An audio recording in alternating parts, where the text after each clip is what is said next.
ချမိတ်ဆွေတင်ငယ်ချင်းအားလုံးမင်္ဂလာပါလို့ကျွန်တော်အောင်ပူကနှုတ်ဆက်ပါတယ်နော်ကျွန်တော်ရဲ့ချမိတ်ဆွေတွေကျွန်တော်ကတော့နေတိုင်းတွေကိုကျွန်တော် line မလွှင့်ပြီးတော့နော်တပတ်စာတော့ကျွန်တော် line လွှင့်ပြီးတော့ရှင်းပြပြီးမှသိလားဒါပေမဲ့ line မလွှင့်ပြီးမှအခုလိုမျိုးကျွန်တော်ပြောပြပါပြီမှာနော်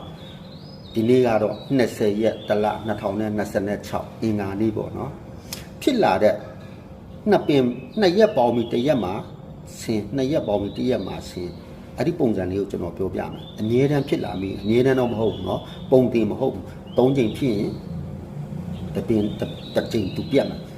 နှစ်ချိန်ဖြစ်ပြီးတစ်ချိန်သူပြတ်မယ်အဲ့ဒီပုံစံမျိုးလေးเนาะအဲ့ဒါက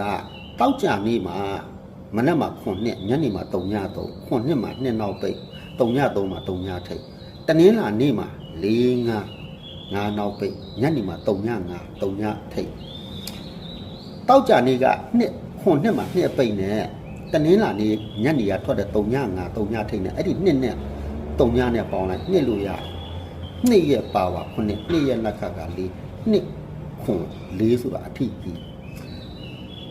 တောက်ကြနေ့ညနေမှာထွက်တာက3ည3ညယူလိုက်တနင်္လာနေ့မနက်မှာထွက်တာ4 5ကိုယူလိုက်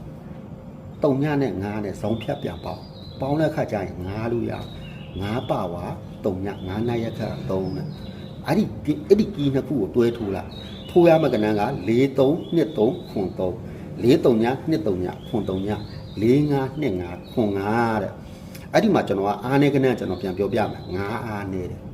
5အားနေတယ်ဆိုတော့အဲ့ဒီကောင်အရင်ပဲကစားလိုက်အဓိက main ကစားရမှာက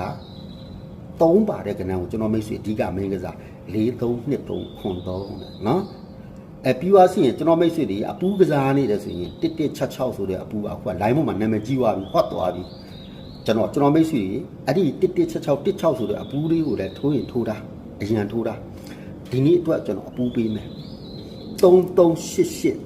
38အားလုံးစင်ပြေကံကောင်းပါစေလို့ကျွန်တော်အောင်ကူကိုဆုတောင်းပေးတယ်ဘိုင်ဘိုင်